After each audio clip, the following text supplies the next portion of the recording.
What's going on? How long have I been saying it? For as long as I've had this channel, I've always told you Patrick Rodgers is a fucking undisputed champion. It's not a question of if he's going to win tomorrow. It's by how much is that champion going to win. The man is a god among men. What's up, new guy? I'm the guy dropping my mic, also known as the Degenerate 75. I'm a PGA DFS content creator, and I am doing a whole bunch of content this week. You see it right here over my shoulder. So I encourage you to hang around the next 20 minutes, because if you don't know, PGA DFS be hard, and I'm here to help you not suck so much donkey dick at it. So if you like the cut of my jib, maybe come check out this schedule. You might learn a thing or two. You see this crazy schedule? It's a little bit different this week. All you guys that normally watch me, I put out I got the best ball out. I've got a course preview. I do course previews. What the fuck are we doing, guy in the back? What are we doing? I don't know. It's a weird week, but it's my first time doing the Masters, so I thought let's go all in on it. And of course, don't forget about the emergency stream. More on that in a minute. I'm very proud of this. Ron getting the green jacket. It's going to be a big week for him. I did a course preview, a contest selection, and a initial pricing reaction. So go check that out. Put that out today. I've never done one of those. It's over on the YouTubes. You'll probably be linked in this video. I don't know what the hell the editor's going to do. If you're one of those guys that's here for some pick'ems over on Underdog, I encourage you to wait around till the end of the video. I will give you how I will be playing tomorrow and the type of pick'em bets that I will be taking on the over-unders.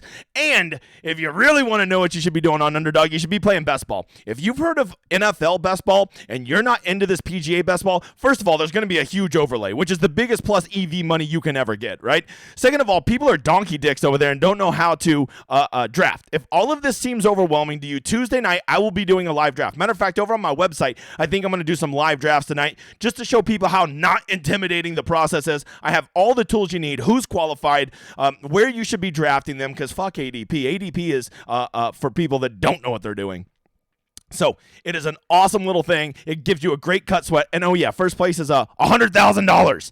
That stream Tuesday, I will be drawing from the chat. So if you're there live, you will get to split a ticket with me, and we'll split any winnings. And I'd love to ship you 50 grand, you motherfather. All right, let's talk. How did the course play today? Well, just a hair over par there, brother. Really, the course has been remarkably similar all 3 days, right? Like it's played right around even par all 3 days.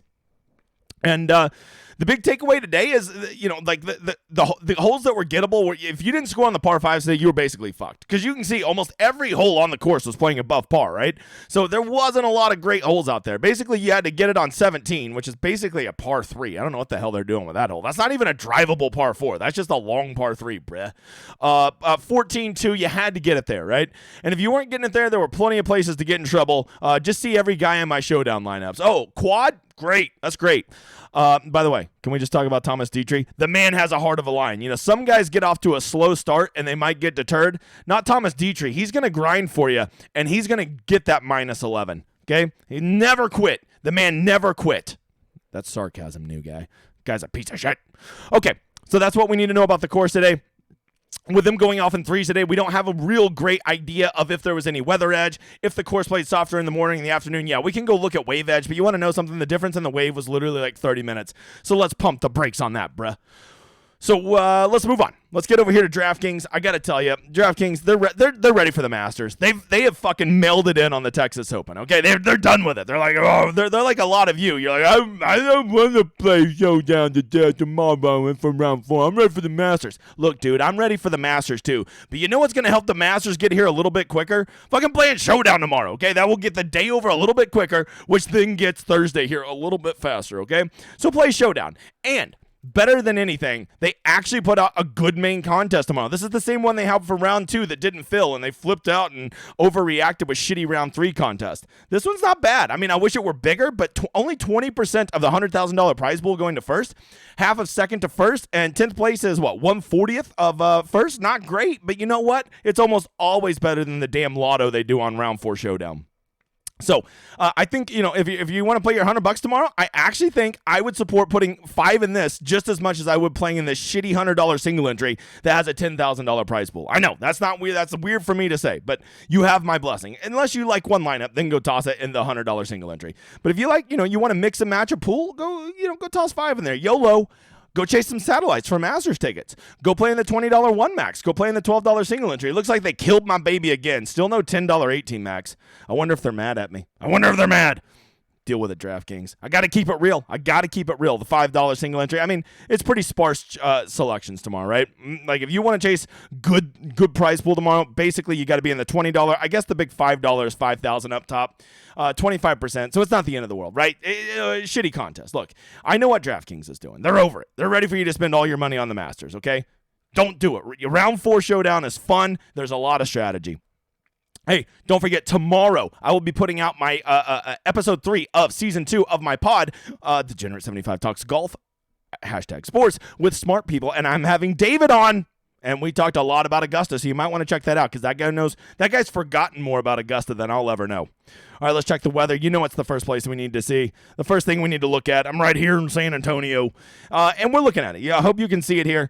It looks like tomorrow morning it is going to be lighter winds in the morning, okay? First of all, we just know that in the morning the courses tend to be softer, right? Got a little morning dew, and then you've got the lower winds, and then you have a course that's not all trampled. So that is usually the best scoring conditions. Now, you also have to factor in that they will almost certainly be going off 2s off of 1 tomorrow, right? I can't imagine they would go off in 3s unless they're like worried about people leaving for the Masters. But with no weather in the forecast, they'll probably be going off in 2s. They'll be going off from 8 a.m. all the way probably through to like 1:30 or 2. They'll finish around 6 o'clock Lord's time zone, okay? Because that's where they're at, and that's where I'm at. That's the only time zone that matters. So what I'm doing from this is this. You got to factor in that these guys who go off early, they got this little problem called they fucking suck. Okay, that's why they're going off early, because they're in dead fucking last, okay? However, they are professional golfers, and they might have a fuck it attitude and say, it's Sunday, I ain't making, I'm not going to make any more money. Let's just go fire at flag sticks. Who cares if I make 13 bogeys, okay? And so I am almost sure that every one of my lineups will have a rule that I must have 1 or 2 guys who will be out there early. Because if you go off at 8 a.m. tomorrow, I think you're going to see about 3 to 4 hours of quality scoring conditions, right? And that doesn't mean you're going to score well, right? You can still fucking implode like Garrick Higo or Thomas Dietrich, but what it does is if you are playing your game, you're going to have the perfect course to go get. It is going to maximize how much you could possibly score.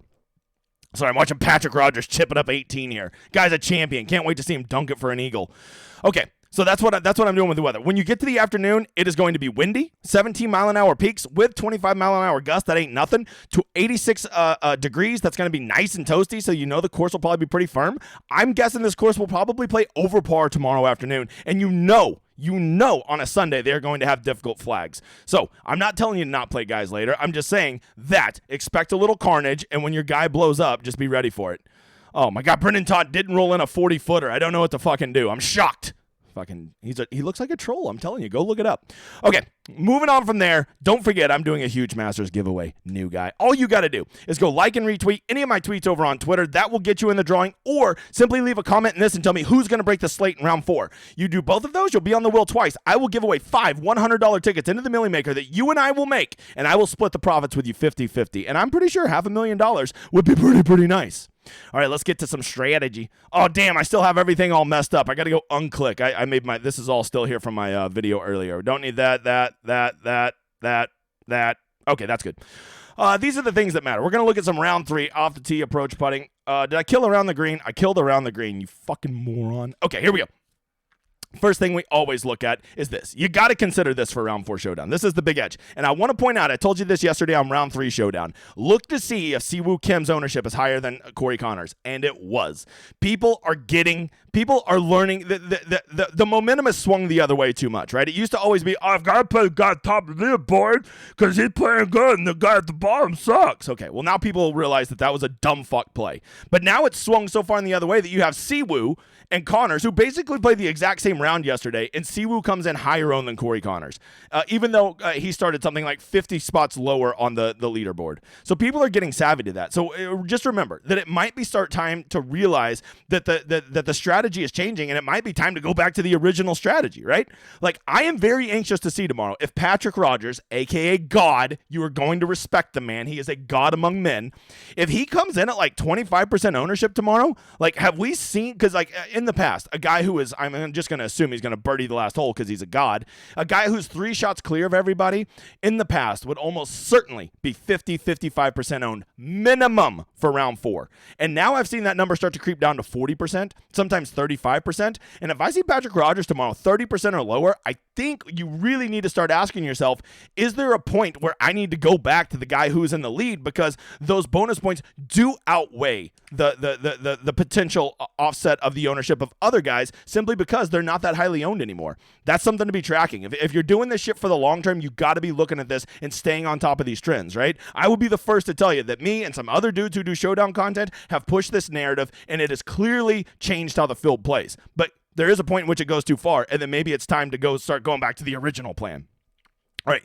As always, I think you want to have in your lineup at least 2 guys that start in the top 10 tomorrow, okay? You need that win equity. You need those guys who can go get you those bonus points. Now, does that mean take Patrick Rodgers because he's the most likely to win? Not necessarily. If you think Corey Connors is going to charge, or Matt Kuchar, who just jumbled up the last hole, if you think they're going to charge and win, then you play those guys. But I think you want your lineup to consist of 2 guys who start in the top 10 with a max of 4. I maxed mine at 3, but I've been tracking these lineups, and the lineups that win GPPs most frequently start with 2, or 3 is the most common number you see that start in the top 10. 2 is the second most common number, and 4 is the third most common number, okay? So that lets you know that you do need some guys at the top of the leaderboard, okay? The key is picking the right ones. Who do you think is going to charge? Because you need these guys to have good rounds. If Chris Kirk charges and wins this thing tomorrow, it's not going to be the 13 points that he gets for winning the tournament that are going to be the nuts. It's going to be that he probably shot a 6-under bogey-free round. That's what really gets it there. And then you get the 13 additional bonus points from him winning the tournament. Well, really, it would only be like, 8 bonus points because he was already starting in 4th. So he's moving up the pay scale a little bit, right? So I would make your stands up top. Maybe put 5, 6 of those guys in your player pool, depending on how many lineups you're playing. Really make your stand. Mix and match those guys up top, whether it's 2, 3, 4, however you want to play. If you're playing 4, I think you're a pussy, but it's your lineups, and I don't give a shit who you play. If you're playing 5 or 6 guys from the top 10, why don't you just send me $50 and I'll order you a kick you in the nutsogram, because that's what the fuck you're going to get. There ain't no way a lineup with 6 guys in the top 10 is going to win this GBB tomorrow. I don't care how brutal it is. Matter of fact, here's the best part. If you play 6 guys in the top 10, I promise you that one of those guys who go off in the first 2 hours tomorrow will fucking boat race this course, and your lineup will literally already be dead in a GPP because some guy will have already had a slate breaker round in the morning, and because you didn't have him, it doesn't matter what you have left. You ain't ever going to catch the guys who have him in their lineup along with all the guys you have. You're never going to catch them. So play the game, brother. Play the game. The second thing is, I'm going to look down here. Where is my cutoff? You want to know what my cutoff is? I'm literally open to playing any of these guys, even piece of shit, fuckface Thomas Dietrich. Okay? This is what happens. I can mush anybody. I'm open to playing any of these guys. Now, am I telling you to play 2 or 3 of these guys in your lineups? I don't know if I agree with that, but I think that playing one of these guys in your lineup is almost essential, because one of these guys that are +1 or worse, Glover down, right? I think that certainly one of them is going to have a slate breaker type round tomorrow. They're going to be out there in the best conditions. A lot of them are going to have fucking attitudes, and one of them is just going to find a shamrock up their ass, and they're going to roll in every putt. They're going to hit a good approach on number 1 and be like, you know what? I'm feeling good today. I'm just going to go fire at every pin, and they're going to go out there and break the slate. And if you don't have exposure to some of these guys down here, you're killing yourself. So I would have, my rule is going to be, I'm going to incorporate at least one of these guys into every one of my lineups, and maybe two. As far as like trying to get some position points, well, if they have a good round, they're still going to be able to, move up to -2 or -3 and probably get you 2 or 3 position points for where they finish. Okay, that's just the cherry on the top. Because if they go shoot, that 6-under with a streak, a bogey-free round, you won't really be worried about position points, bruh. From there, I think you really want to look at good players who could have bounce backs, right? Like, who are some dudes that really spun their wheels today? And that's pretty simple. You just go through here and you look at guys who probably shot even or worse, right? Like Michael Thompson really spun his wheels today, right? He would be a good bounce back candidate, okay? And he's got a great beard. I mean, a great beard. Michael Kim spun his wheels today. Brennan Taub, what a surprise that the troll didn't do well. Shocked. I am shocked. Okay, but at the same time, he has a tremendous round 4 score, which, by the way, I'll talk about that at the end. Who else do we got? Who else kind of spun the old wheels today? They have to be a good player, which I know I'm using that term loosely because it is the fucking Valero. Ben Martin, bounce back candidate. He's donkey chalk. He's going to get there. Eric Cole, he did so good on Thursday. I'm going to play him on round 3. No, you don't. Okay, I told you not to don't go chasing good rounds, man. They're not. If they could put up good rounds like that every round, they wouldn't be Eric Cole. All right, moving on. Any other guys? Bez, Luke List. Actually, that motherfucker, I'm pretty sure I saw him like 7 or 8 over, and then every time they cut to him, eagle putt, eagle putt, eagle putt, birdie chip in. What are we doing, Luke? Siwoo Kim. I choose to believe that he's going to have a big round, or he might just say, "Fuck it, I'm ready to go to the Masters." Okay, he might say that. He might just say, "I'm ready to get out of here."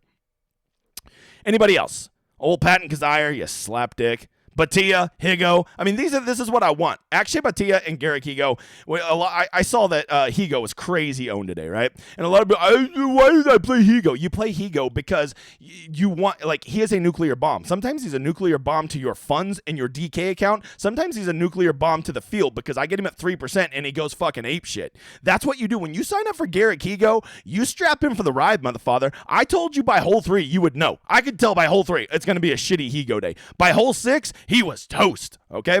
That's the next thing I'm looking at. From there, we're going to go look at stats, okay? We're going to get over here. What's the single thing most correlated with success in Showdown? It is, of course, approach. Let's go look at some guy. Wow, JJ Spawn picked up 4 shots on approach today? So I think you got to ask yourself, is he motivated to be here? Will he be as focused tomorrow, or will he just like fucking get me out of here and get me on the private jet down to Augusta? I want to get on the range tonight. That could be a thing, right? But if you're a ball striking truther, how do you not love that ball striking? Okay, he's in perfect attacking position. I think he's going to be relatively low owned because he's not in the top 10 and he's pricey. Interesting. Hogard, my God, man. 3-point, dude, there are some guys that killed it on approach today. Especially like a guy like Kuchar, like, a lot of the goodness of his round is going to be hidden in that double bogey that it took on 18. I'm watching Rogers just chip it like a fucking pro right now, so I'm still watching 18. Guy's just a champion. Guy is a champion. Let's see here. Brandon Wu. My God. I'm based on Brandon Wu. And he's a bounce back candidate. Hideki was incredible today. His ball striking was awesome. I told you yesterday, give me all the Hideki. Those are some guys I'm looking at, right? The next one I'm going to look at, did anybody just kill themselves off the tee today? Thomas Dietrich, but to be fair, he killed himself in every way a man can kill himself, so fuck him. Brendan Todd, wow, now Brendan Todd's back to being the Brendan Todd that all you donkeys signed up for at 20%. I don't know how to hit a ball. Yeah, you're Brendan Todd, you troll. What else do we got here? Anybody else? MJ Duffy? Luke Donald, but Luke Donald's always bad off the tee, and his approaches are always fire. I will tell you, Bez picking up 2.25 on approach, I can get down with that, bruh. I can get down with that. Matt Wallace, nice on approach, nice putting, killed himself off the tee today. He could be a good bounce back candidate. You got to worry about fatigue. He had the big win last week. Is he ready to just move on to the Masters? I don't know. These are questions you got to answer. And the last one we'll look at, anybody just completely shit themselves around the green. What a surprise. Thomas Dietrich killed himself. He shot an 11 over today. He didn't play well around the greens. Shocking. Who else do we got? Maybe anybody that was picking up on approach that killed. Oh, Bez again. We already talked about him. Who else? Nick Hardy. Nick Hardy's a good candidate. Did a little ball striking day, a little putting. All right, I get down with a little Nick Hardy. Who else? Matt Wallace, we already said. Anybody else? We already talked about Brandon Wu, Hideki, Hogard, Connors. All right, look, there's a lot of good options. But here's what I'm going to tell you. Please do this for me, man. I'm just trying to help you not be such a rake payer, okay? And honestly, you're worse than that. If you're playing 6 guys that start in the top 12 tomorrow, you just let me tell you right now, here's the ending of this movie. You fucking are going to lose, okay? I agree. You need some of these guys up top. 2, 3, 4 if you're a pussy. Have them in there. But I don't think you want to have 5 or 6 of these guys up there. You want to have some of these Charger guys that we talked about. These bounce back guys like a Brennan Todd. These guys who had a nice ball striking round like Hardy or Spawn. And of course, you want to have one of these guys who are going to be out there. They will almost certainly be going off in 2s. So the guys that will be the first on the course tomorrow will be Chandler Phillips and Thomas Dietrich. And then it'll be Tyler Duncan and Jason Duffner. It'll just be all those guys at the very bottom. They'll be the first ones out there. I'm not promising you they're going to score. I'm just promising you that if they have their game, they will have the course in the easiest conditions that it will be all day. And you always want to have these guys because the difference between the very best player tomorrow and the 50th best player tomorrow is about that much. If you give them better scoring conditions, literally there is no difference between them. All it's going to come down to is a head game. And if Tyler Duncan rolls in a birdie on the first, watch out. He might just go ape shit and you're going to have him at 1.8% ownership.